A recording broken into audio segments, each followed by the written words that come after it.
हाय बच्चों, आप सबको फिर से स्वागत करता हूँ हम सबका चैनल रनिंग ट्रैक को। तो हम लोग अभी तक 5 चैप्टर का वीडियोस बना चुके हैं। एपी तक हो चुका है और कोऑर्डिनेट ज्योमेट्री जो कि हमारा 7th चैप्टर हो चुका है। बात तो सही है दौड़ना तो पड़ता है। अभी हम बनाएंगे चैप्टर 6 जो कि आपका ट्राइंगल है। आप टॉपिक तो देख चुके होंगे, तो इसी टॉपिक के ऊपर हम आज आपका चैप्टर जो है इसका बेसिक कॉन्सेप्ट क्लियर करेंगे, जो कि मैं पहले बता चुका हूँ। जो हमारा चैप्टर है उसको हम 5 मिनट में उस चैप्टर का बेसिक्स क्लियर करेंगे। चैप्टर है क्या, ठीक है, चलिए। सो ट्राइंगल में आपको एक चीज याद आ रहा होगा कि ट्राइंगल चैप्टर जो है क्लास 9 में भी आपका था। तो ट्राइंगल चैप्टर में क्या था, ट्राइंगल्स के बारे में था और वहां पे हम लोग कॉन्ग्रुएंसी के बारे में पढ़े थे। तो आज तक हम 9 क्लास में कॉन्ग्रुएंसी के बारे में सीख चुके हैं। अभी 10th में एक नया कॉन्सेप्ट आएगा, सिमिलैरिटी। तो कॉन्ग्रुएंसी और सिमिलैरिटी के अंदर क्या डिफरेंसेस है ये आप पहले देखिए। तो अगर मैं एक ट्राइंगल लेता हूं जिसका नाम है एबीसी और एक ट्राइंगल लेता हूं जिसका पीक्यूआर, तो हम लोग बोलते हैं कि ABC is congruent to PQR. इसको लिखा जाता है ऐसे, triangle ABC congruent to triangle PQR. ये लिखा जाता है triangle ABC congruent to triangle PQR. इसका मतलब क्या है, जे all corresponding sides are equal and all corresponding angles are equal. इसका मतलब है अगर एबीसी के साथ पीक्यूआर कॉन्ग्रुएंट हुआ तो इसका मतलब क्या होगा, एबी के साथ पीक्यू इक्वल होगा, बीसी के साथ क्यूआर इक्वल होगा और एसी के साथ पीआर इक्वल होगा। ठीक है, तो ये जो तीनों साइड्स है तीनों साइड्स के साथ इक्वल होगा। और क्या होगा, angle A is equal to angle P, angle B equal to angle Q and angle C equal to angle R. ठीक है, तो ये जो है कॉन्ग्रुएंसी में आता है। तो कॉन्ग्रुएंसी आप 9 क्लास में देख चुके हैं, कॉन्ग्रुएंसी के बारे में पढ़ चुके हैं। आज हम क्या सीखेंगे, सिमिलैरिटी। तो कॉन्ग्रुएंसी और सिमिलैरिटी के अंदर डिफरेंस क्या है। कॉन्ग्रुएंसी में साइड्स इक्वल होते हैं, एंगल इक्वल होते हैं। सिमिलैरिटी में एंगल्स इक्वल होते हैं but sides are in equal proportion और इक्वल रेशियो।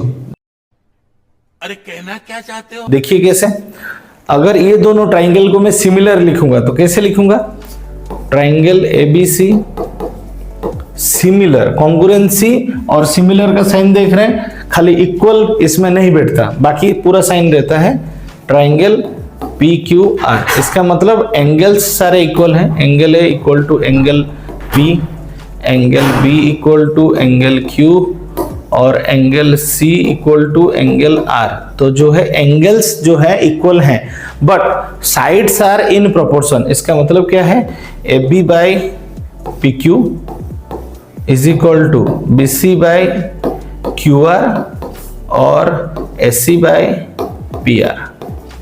तो जो साइड्स है ये सारे रेशियो में रहते हैं। अच्छा ठीक है, आपको और थोड़े मतलब इजी कर देता हूं इसका कॉन्सेप्ट। जैसे कि मान लीजिए दो इक्विलेटरल ट्राइंगल एबीसी और एक ट्राइंगल ईएफजी, ये छोटा वाला मैं बना रहा हूं ईएफजी। ये दोनों इक्विलेटरल ट्राइंगल है। इसका मतलब क्या है, इसका सारा एंगल 60 डिग्री है, इसका भी सारा 60 डिग्री है। तो क्या मैं बोल सकता हूं कि ये दोनों ट्राइंगल जो है कॉन्ग्रुएंट है? नहीं, ये दोनों ट्राइंगल कॉन्ग्रुएंट होगा कब, जब इसके साइड्स के साथ इक्वल होगा। बट ये दोनों ट्राइंगल को हम क्या बोल सकते हैं, ये दोनों सिमिलर ट्राइंगल है, क्योंकि इनका अगर साइड्स का अगर रेशियो देखेंगे, मान लीजिए कि ये 5-5 है और ये 2-2 सेंटीमीटर का है, तो इसका अगर साइड्स का हम रेशियो बनाएंगे तो क्या बनेगा, 5/2 5/2 5/2। तो रेशियोज जो है सेम है। तो अगर रेशियो सेम है हर साइड्स का और एंगल्स इक्वल हैं तो ये क्या है, सिमिलर है। ठीक है, चलिए। तो कॉन्ग्रुएंसी करने के लिए हमें कुछ क्राइटेरिया फॉलो करना पड़ता था, जो कि क्राइटेरियाज क्या क्या है। एक तो है साइड का क्राइटेरिया, और एक है साइड एंगल साइड, और जो है एंगल साइड एंगल, और क्या है आपका आरएचएस आता है, और एक भी लिया जाता है एंगल साइड, यानी 2 एंगल और एक साइड अगर हुआ तो ये 5 क्राइटेरिया से हम लोग क्या करते थे, जो ट्राइंगल को कॉन्ग्रुएंट करते थे। बट सिमिलर के लिए भी ऐसे कुछ क्राइटेरिया है। सिमिलर के लिए सिर्फ 3 क्राइटेरिया है। क्या क्या है, तीनों साइड्स को आप रेशियो में दिखा दो पहला, नहीं तो 2 एंगल, कभी कभी टीचर्स 3 एंगल भी लिखते हैं, बट 2 एंगल अगर इक्वल हुआ तो तीसरा भी इक्वल होगा, क्योंकि ट्राइंगल का 3 एंगल मिला के 180 डिग्री होता है। ठीक है, तो 2 एंगल वाला, और एक होगा साइड एंगल साइड। इसका मतलब कोई भी 2 साइड रेशियो में ले लीजिए और वही 2 साइड के अंदर वाला जो एंगल है वो एंगल इक्वल होना चाहिए। तो side angle side, side side side और एंगल एंगल, ये 3 क्राइटेरिया से हम लोग सिमिलर कर सकते हैं। ये था चैप्टर का जो है बेसिक्स। ये बेसिक्स के ऊपर आप आगे काम करेंगे। तो यहाँ पे चैप्टर में और क्या है, यहाँ पे 2 इंपॉर्टेंट थ्योरम है, एक है बीपीटी और एक है कॉन्वर्स बीपीटी। ये दोनों थ्योरम आपको अच्छी तरह से लर्न करना है, क्योंकि ये दोनों बीपीटी डायरेक्ट क्वेश्चन एग्जाम में आ जाता है, बार बार आ जाता है ये वाला क्वेश्चन। ठीक है, अच्छा ठीक है। ये दोनों जो क्वाड्रिलेटरल है, जो भी क्वाड्रिलेटरल है, तो इसका 2.4, ये 4.8, ये 2.1, ये 4.2, ये 2.5, ये 5, ये 1.5, ये 3। तो आप देखिए रेशियो 1:2 है, सबका रेशियो क्या है 1:2 है। और यहाँ पे जो है एंगल्स देखिए 85, 85, 70, 70, 105, 105, 100, 100। तो ये दोनों क्या हो गया, ये दोनों सिमिलर हो गया, क्योंकि साइड्स रेशियो में है और एंगल्स जो है इक्वल है। ठीक है, यहाँ पे 2 स्क्वायर बनाया गया है, 2 स्क्वायर भी क्या है, नहीं, ये दोनों स्क्वायर नहीं है। ये जो है 3.5, 3.5 और ये 3, तो ये दोनों सिमिलर नहीं होगा। ठीक है, तो ये पहला एक्सरसाइज बहुत सिंपल है। ऑल सर्कल्स आर, जैसे कि सर्कल क्या है, सिमिलर है, कॉन्ग्रुएंट तो नहीं है क्योंकि सबका रेडियस अलग अलग होता है। All squares are similar, all dash triangles are similar, equilateral triangles are similar, 2 polygon of the same number of side similar, their corresponding angles are equal, angles equal और साइड्स क्या है, आर इन प्रोपोर्शन। ठीक है, give 2 different example of pair of similar figure, 2 equilateral triangle, 2 circle, 2 square, कुछ भी हम लिख सकते हैं। ठीक है, non similar figure, non similar figure में आप दे दीजिए एक रेक्टेंगल और एक स्क्वायर, और नॉन सिमिलर फिगर होगा। तो उसके बाद पूछा है कि ये दोनों क्या सिमिलर हैं, नहीं है, क्योंकि एंगल्स दिख रहा है पर डायरेक्टली एंगल्स इक्वल नहीं है, तो इधर नहीं होगा। ठीक है, उसके बाद आपका आ जाता है जो बीपीटी जो थ्योरम है, डायरेक्ट हम चलेंगे ये वाला थ्योरम बीपीटी थ्योरम के ऊपर। If a line drawn parallel to one side of a triangle, then it divides other 2 sides in ratio. If a line drawn parallel to one side of a triangle to intersect the other 2 sides in distinct point, the other 2 sides are divided in the same ratio. तो इसका ये जो है आप क्या करेंगे, पहले इसको स्टेटमेंट में लिखेंगे। जो थ्योरम का जो पहला पार्ट है ये आप स्टेटमेंट में लिखेंगे। ठीक है, फिर स्टेटमेंट में लिखने के बाद आपको क्या करना पड़ेगा, फिगर बनाना पड़ेगा। स्टेटमेंट के बाद आपका रहेगा फिगर। फिगर में आप क्या करेंगे, पहले एक ट्राइंगल बना लिए जिसका नाम है ABC, और एक साइड जो हमें ड्रॉ करना है EF, जो कि पैरेलल है, यही हमें दिया था क्या, कि एक लाइन हमें ड्रॉ करना है ट्राइंगल के कोई भी एक साइड के साथ पैरेलल करके ड्रॉ करना है, जो कि अदर 2 साइड को 2 डिस्टिंक्ट पॉइंट से इंटरसेक्ट करता है। ठीक है, तो हमारा काम हो गया। अभी लिखेंगे गिवन। गिवन में क्या होगा, गिवन में होगा ABC is a triangle, ABC is a triangle जिसका EF जो है पैरेलल है किसके साथ, BC के साथ पैरेलल है। EF जो है किसके साथ पैरेलल है, BC के साथ पैरेलल है। ठीक है, उसके बाद टू प्रूफ। टू प्रूफ में क्या बोल रहे हैं कि ये जो अदर 2 साइड कौन कौन है, BC तो हो गया पैरेलल, ये तो पहला साइड था। अदर 2 साइड कौन है, एक है AB और एक है SC। ये दोनों क्या हुआ, इक्वल रेशियो में डिवाइड हुआ। तो इसका मतलब क्या है, AE by BE is equal to AF by CF। ये जो साइड से ये रेशियो में है। तो इसको हमें सॉल्व करने के लिए हमें क्या करना पड़ेगा, एक कॉन्स्ट्रक्शन करना पड़ेगा। तो कॉन्स्ट्रक्शन जब करेंगे तभी जाके इसको हम सॉल्व कर सकते हैं, नहीं तो सॉल्व नहीं कर सकते। तो कॉन्स्ट्रक्शन क्या करेंगे, देखिए, तो कॉन्स्ट्रक्शन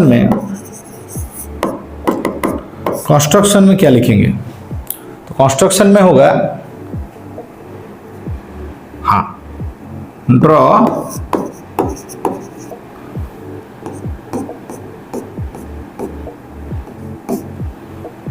ई एम नाम दे देते हैं, ई एम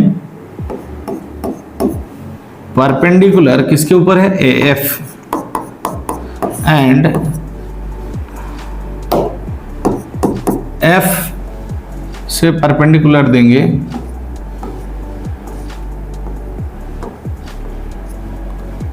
एन नाम दे देते हैं, एफ एन परपेंडिकुलर ए, तो draw E M perpendicular A F, F N perpendicular A, and join, किसको जॉइन करेंगे, बी एफ को एंड ईसी को, बी एफ एंड ईसी, ये दो पॉइंट्स को हम जॉइन करेंगे। ठीक है, तो ये हो गया हमारा कंस्ट्रक्शन। इसी कंस्ट्रक्शन को बेस करके हम लोग अभी प्रूफ करेंगे। ठीक है, तो आप लोगों को क्लियर हो गया होगा। हमें गिवन क्या दिया है, गिवन दिया है पैरेलल है एक साइड। प्रूफ क्या करना है, प्रूफ करना है हमें जो कि आपका जो अदर टू साइड से ये रेशियो में है, हमें ये प्रूफ करना है, A by B E, F by C F, ये इक्वल दिखाना है। तो मुझे एक बात बताइए, इन ट्राइंगल, ये ऊपर वाला मैं छोटा वाला ट्राइंगल ले रहा हूं, A E F, in triangle A E F, अगर मैं इसका एरिया निकालूंगा, एरिया ए ई एफ, तो ट्राइंगल का एरिया निकालने का फॉर्मूला आप सबको पता है, half into base into height. तो हाफ इंटू, यहाँ पे बेस क्या लेंगे, आप बता सकते हैं बेस क्या लेंगे। ज्यादातर बच्चे बोलते हैं बेस सर ई एफ को लेंगे, ई एफ, यही कॉन्सेप्ट बच्चों के दिमाग में रहता है कि बेस जो है नीचे रहता है, बट ये गलत है। बेस हमें किससे लेना है, जिसके ऊपर परपेंडिकुलर ड्रॉ हो उसी को हमें बेस लेना है। तो ये वाले ट्राइंगल पे हम ई एफ को बेस कैसे लेंगे, क्योंकि ई एफ के ऊपर कोई भी परपेंडिकुलर ड्रॉ नहीं किया गया। तो यहाँ पे बेस क्या बन सकता है, एक ए बन सकता है और एक एफ बन सकता है। तो आप दोनों में से किसी एक को ले लो। तो बेस में ले रहा हूं, ए को ले रहा हूं, ए इंटू जो बेस हुआ उसी के ऊपर कौन परपेंडिकुलर है, देखिए एफ एन है, एफ एन। तो ये हो गया half into base into height. समझ में आया, चलिए आगे बढ़ते हैं। अगेन इन ट्राइंगल अगर मैं ए एफ लिया हूं तो और जिसमें बीई आएगा उसको मैं लूंगा बीई एफ, बीई एफ। तो इसका एरिया क्या बनेगा, half into BE into F N. तो ये भी होगा ना half into base into height. तो देखिए बेस मैंने किसको लिया, बी को लिया, हाइट किसको लिया, एफ एन को लिया। आप बोलोगे सर ट्राइंगल के अंदर तो हाइट नहीं है। नॉर्मली आपके दिमाग में कॉन्सेप्ट रहता है कि अगर ये ट्राइंगल है इसका हाइट ऐसे होगा, ठीक है। तो मुझे एक बात बताइए, अगर मैं ऐसे ट्राइंगल ले रहा हूं, स्केलेन ट्राइंगल, तो इसका अगर मैं ये इसको मैं बढ़ाऊंगा, ऑब्ट्यूज एंगल ट्राइंगल जिसे बोलते हैं, अगर मैं ये साइड को इससे बढ़ाऊंगा और ये पॉइंट से हमें परपेंडिकुलर ड्रॉ करना है, तो ये क्या हुआ, ट्राइंगल के बाहर ही आया ना। तो यहाँ पे इसी तरह का तो ट्राइंगल है, जो ट्राइंगल ऑब्ट्यूज एंगल ट्राइंगल है, और इसका अगर इसको मैं बेस मान रहा हूं तो हाइट मेरा ये होगा, ठीक है। तो ये भी एक रॉन्ग कॉन्सेप्ट बच्चे के दिमाग में रहता है, तो ये रॉन्ग कॉन्सेप्ट हटाइए। तो ये आपका बेस हो गया बीई और एफ एन हो गया हाइट। चलिए अभी ये दोनों का हम लोग रेशियो निकालते हैं। So area AEF, area AEF by area BEF जो होगा क्या होगा, half into AE into F N और half into BE into F N. तो एफ एन कट हो गया, हाफ हाफ कट हो गया, तो हमें क्या मिला, एई बाई बीई। किसका वैल्यू मिला, एरिया एईएफ बाय एरिया बीईएफ, ठीक है। इसको मैं इक्वेशन 1 ले लेता हूं, ठीक है, इसको मैं इक्वेशन 1 ले लेता हूं। मुझे एक बात बताइए, एईएफ और बीईएफ का एरिया क्या हुआ, एई बाई बीई। उसी तरह हम लोग इस साइड में कौन से दो ट्राइंगल लेंगे जिसका रेशियो आएगा एफ बाई सी एफ। आप लोग सही समझे हैं कि एरिया सिमिलरली हम लोग लिख सकते हैं, सिमिलरली जब किसी कोई काम हम लोग कर रहे हैं सेम काम, तो इसको दोबारा करने की जरूरत है नहीं, सिमिलरली हम लिख सकते हैं So similarly area AEF by area CEF is equal to AF by CF। ये ले लेंगे इक्वेशन 2। हमारा दो इक्वेशन आ गया। एक इक्वेशन में area AF by area BEF है और एक में है area AEF by area CF, और दोनों का जो राइट साइड का जो रेशियो है देख लीजिए आप क्या है, AE by BE, AF by CF। हमें यही दोनों को इक्वल करना है। हमारा जो 2 प्रूफ है राइट साइड वाला पार्ट को हमें इक्वल करना है। अगर राइट साइड वाला पार्ट को हमें इक्वल करना है तो इसका मतलब हमें लेफ्ट साइड वाला पार्ट को भी इक्वल करना पड़ेगा। तो लेफ्ट साइड वाला पार्ट क्या इक्वल है देख लीजिए आप दोनों इक्वेशन में। हाँ, ऊपर वाला पार्ट सेम है एरिया AEF, नीचे वाला पार्ट क्या है, एक में BEF है और एक में CEF है। दो अलग अलग ट्राइंगल का एरिया है। तो अगर ये दोनों अलग अलग ट्राइंगल का एरिया सेम हो जाए तो इसका मतलब हमारा जो लेफ्ट साइड वाला पार्ट है वो इक्वल हो जाएगा, और इक्वल होते ही हम लोग राइट साइड वाला पार्ट लिख सकते हैं कि ये दोनों इक्वल है। अच्छा, तो क्या करेंगे हम लोग, यही दो ट्राइंगल का now in triangle BEF and CEF, ये दोनों ट्राइंगल के अंदर क्या है, EF is the common base and they are lie between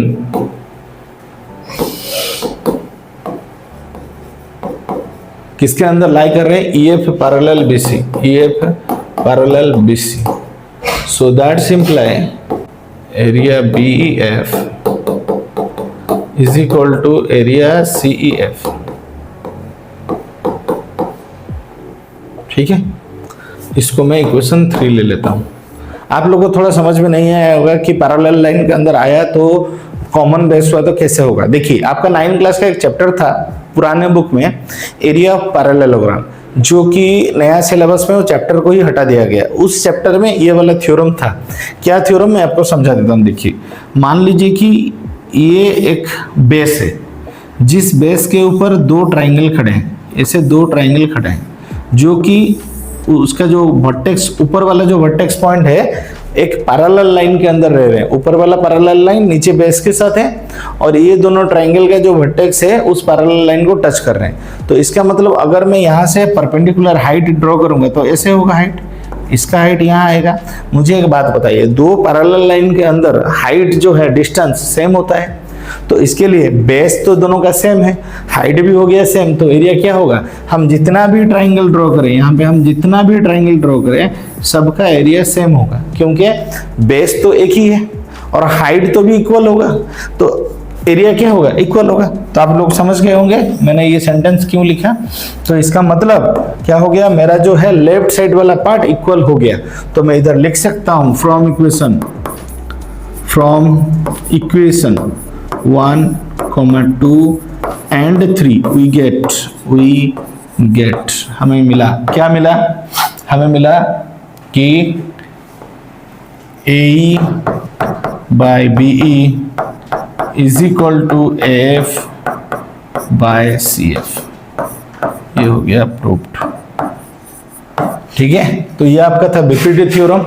BPT theorem आपको ये आता है 3 मार्क वाला क्वेश्चन में आ जाता है, कभी कभी 5 मार्क वाला क्वेश्चन में ये आता है, इसके साथ और एक क्वेश्चन को ऐड करके दे देता है। बट ये बहुत इंपॉर्टेंट क्वेश्चन है बीपीटी। जैसे बीपीटी इंपॉर्टेंट है, बीपीटी का जो ऑपोजिट और एक थ्योरम है जो कि कॉन्वर्स बीपीटी है। तो कॉन्वर्स बीपीटी में क्या है, आप देखिए, कॉन्वर्स बीपीटी वाला जो है इसका पूरा ऑपोजिट है। इसका मतलब आपको क्या करना है, यहाँ पे क्या दिया था, पैरेलल दिया था, आपको रेशियो में बनाना था।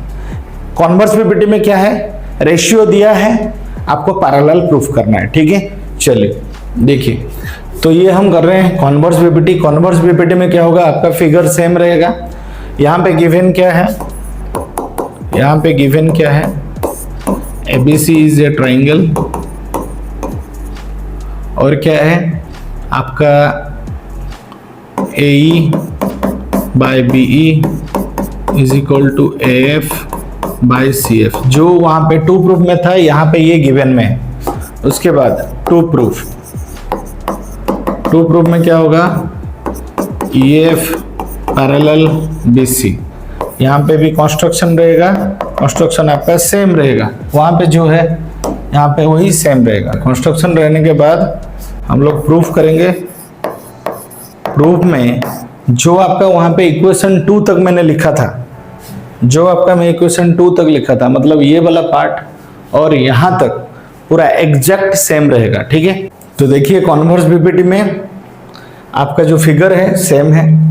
गिवन जो है यहाँ पे क्या दिया, A by B F by C F, जो कि वो प्रीवियस में था, और क्या दिया 2 प्रूफ में, जो वहाँ पे गिवन में था ये पैरेलल बी सी, यहाँ पे 2 प्रूफ में है, और कंस्ट्रक्शन सेम है, और आप टू इक्वेशन 2 आपका पूरा डिटो सेम है। ठीक है, उसके बाद क्या करना है, उसके बाद करना है आपको जो आपका गिवन में था, क्या है, A by B is equal to A F by C F, ये जो था ये हम क्या था गिवन में था, तो इसको हम बना लेंगे इक्वेशन 3। तो यहाँ पे क्या हुआ देखिए, वहां पे क्या था, लेफ्ट साइड वाला पार्ट जो है इक्वल हो गया, तो इसीलिए हमने राइट साइड वाला पार्ट को इक्वल लिख दिया। बट यहाँ पे क्या है, हमारा राइट साइड वाला पार्ट जो है इक्वल है, तो हम क्या करेंगे, लेफ्ट साइड वाला पार्ट को इक्वल करेंगे। So from equation 1, 2 and 3 we get,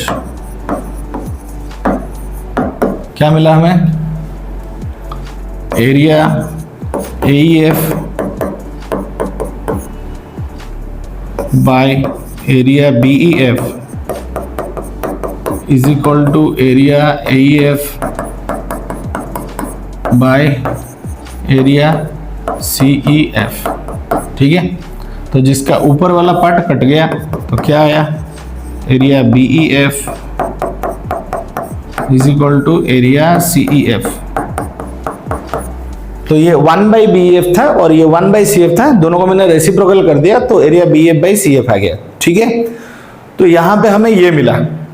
तो अभी हम क्या करेंगे, एरिया दोनों तो इक्वल है, तो हम मान के चलेंगे लेट ये दोनों क्या है, पैरेलल है। ठीक है, तो हम यहां पे क्या लिखेंगे, let EF parallel BC and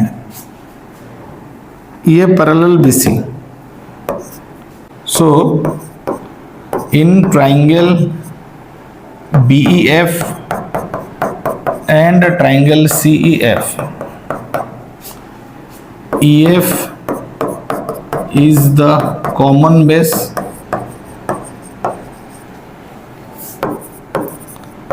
and are lie between EF parallel BC. So EF is the common base and are lie between EF parallel BC. तो that imply क्या होगा, एरिया BEF